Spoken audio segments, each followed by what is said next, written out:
अस्सलाम वालेकुम viewers, this is Hina Hameed. Welcome to Monarch Talks. हमारे साथ मौजूद हैं operations chief Monarch International sir Abdul Wasif Chaudhry. Welcome to the show sir, कैसे हैं आप? Thank you very much Hina, मैं बिल्कुल ठीक ठाक हूँ। आप कैसी हैं? बिल्कुल ठीक, अल्लाह का शुक्र।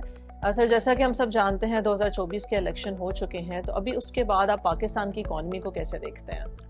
हिना, बहुत ही इंटरेस्टिंग सवाल आपने पूछा है और हम सब लोग ही बहुत बेताबी से इलेक्शंस का इंतज़ार कर रहे थे। बिल आखिर ये इलेक्शंस हो चुके हैं अब, और इसके साथ ही अब गवर्नमेंट इकोनॉमिक एडवांसमेंट के लिए अपनी फिस्कल डिसिप्लिन भी लेके आएगी और पॉलिसी कंसिस्टेंसी के ऊपर भी वर्कआउट करेगी। जो एक रीसेंट डेवलपमेंट हुई है जिसमें मोहम्मद औरंगजेब साहब, जो एक बड़े बैंक के सीईओ थे, उनको फाइनेंस मिनिस्टर लगा दिया गया और पॉलिटिकल एटमोसफेयर से बाहर एक बंदे को लाया गया। इससे मैं और भी ज़्यादा होपफुल हो चुका हूँ कि गवर्नमेंट काफ़ी सीरियस है कि वो वाकई जो ये इकोनॉमिक चैलेंजेस हैं उनको बेहतर करना चाहती है और IMF के साथ एक बेहतर डील को क्लोज करना चाहते हैं। क्योंकि IMF की डील हमें बहुत इंपॉर्टेंट है हमारे लिए क्लोज करना। हमारे पास जो फॉरेन रिजर्व्स हैं, अगर वो बेहतर हो जाते हैं, इससे हमारी जो फॉरेन एक्सचेंज रेट्स हैं वो स्टेबल हो जाएंगे। हमारे जो फॉरेन डायरेक्ट इन्वेस्टमेंट है वो बेहतर हो जाएगी। इन्वेस्टर्स का जो कॉन्फिडेंस है वो बढ़ जाएगा। ये चीज़ें काफ़ी ज़्यादा कंट्रीब्यूट करेंगी हमारी इकोनॉमी को बेहतर करने के लिए। बजट भी आने वाला है, हमें बहुत ज़्यादा इम्कान है कि इस बजट के दौरान फिजिकल पॉलिसी को भी बेहतर किया जाएगा और मॉनेटरी पॉलिसी के अंदर भी जो डेफिशिएंसीज है उसको भी बेहतर किया जाएगा। इससे ही कैपिटल फ्लो आएगा मार्केट में और इकोनॉमिक एक्टिविटी जनरेट होगी, जिससे मुल्क के हालात काफ़ी बेहतर हो जाएगा। अच्छा, इकोनॉमी का जैसे हम ऑलरेडी कहते हैं कि किसी भी कंट्री में बहुत ज़्यादा रोल प्ले किया जाता है रियल एस्टेट इंडस्ट्री की तरफ से, और आप काफ़ी ऑप्टिमिस्टिक हैं इकोनॉमी को लेकर। तो अभी अगर हम देखें तो कौन से ऐसे फैक्टर्स हैं जो रियल एस्टेट इंडस्ट्री को इन्फ्लुएंस कर सकते हैं 2024 में? है ना, जैसे मैं आपसे पहले भी कह रहा था कि मॉनेटरी पॉलिसी इसमें एक अहम किरदार अदा करेगी। देखा जाए तो इस टाइम बैंक्स जो इंटरेस्ट रेट दे रहे हैं वो अराउंड 22% दे रहे हैं। कैपिटल सारा स्टक हो चुका है बैंक्स के अंदर। जैसे ही मॉनेटरी पॉलिसी को रिवाइज किया जाएगा, और बहुत ज़्यादा इम्कान है कि इसमें 7 से 9% तक की कमी लाई जाएगी। इससे कैपिटल जो है मार्केट में फ्लो करेगा, और कैपिटल जब मार्केट में फ्लो करता है तो सबसे पहले रियल एस्टेट को ही हिट करता है, और इससे रियल एस्टेट में काफ़ी बेहतरी आएगी। जैसे तमाम तर बिजनेसेस में डिफरेंट साइकिल्स आती हैं, इस तरह रियल एस्टेट इंडस्ट्री में भी डिफरेंट साइकिल्स होती हैं। आपका ग्रोथ फेस होता है, पीक आता है, फिर उसके बाद रिसेशन, ट्रफ और फाइनली रिकवरी होती है। अभी देखा जाए तो हमारी रियल एस्टेट इंडस्ट्री इस टाइम ट्रफ फेज से गुजर रही है। इसमें मार्केट में जो इन्वेंट्रीज हैं वो सरप्लस होती हैं, डिमांड कम होती है, इन्वेस्टर का कॉन्फिडेंस कम होता है। और मैं देख रहा हूँ कि जैसे ही ये मॉनेटरी पॉलिसी को बेहतर किया जाएगा, कैपिटल फ्लो करेगा मार्केट में।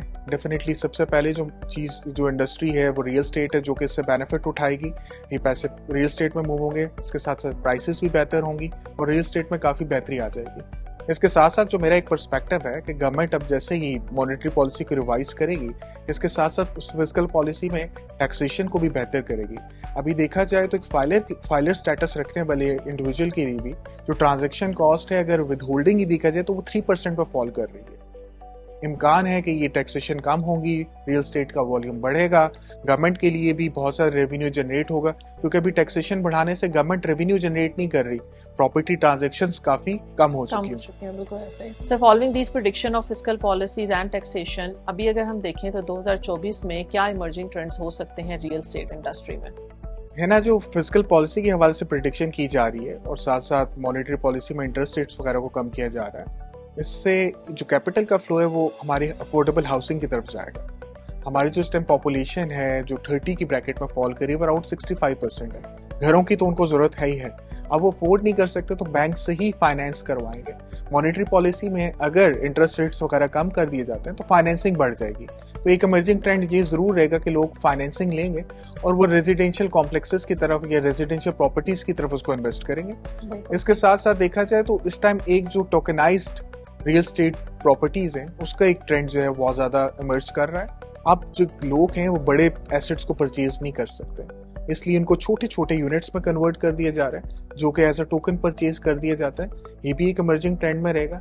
इसके अलावा जो एक दूसरा ट्रेंड देखा जा रहा है वो रियल एस्टेट इन्वेस्टमेंट ट्रस्ट का देखा जा रहा है, जिसको जनरली रीट भी कहा जाता है। इसमें रजिस्टर्ड रीट्स भी होती हैं, प्राइवेट रीट्स भी होती हैं। जनरली लोग इसमें बिल्ड प्रॉपर्टीज भी परचेज करते हैं और ऑफ प्लान प्रॉपर्टीज भी इसमें शामिल होती हैं। इसमें छोटे इन्वेस्टर्स अपनी इन्वेस्टमेंट पूल अप करते हैं और इसको एसेट को बिल्ड अप करते हैं, और उससे जो रेवेन्यू जनरेट होता है रेंट की सूरत में वो सबको डिवाइड होता जाता है। तो ये भी एक इमर्जिंग ट्रेंड में रहेगा। तो ये 3 ट्रेंड्स जो हैं काफ़ी ज़्यादा पॉपुलर हैं 2024 में, जो कि काफ़ी ज़्यादा कंट्रीब्यूट करेंगे रियल एस्टेट इंडस्ट्री की ग्रोथ के हवाले से, बेहतरी की तरफ उसे लेके जा सकते हैं। जी sir, it was pleasure to have you with these fruitful insights.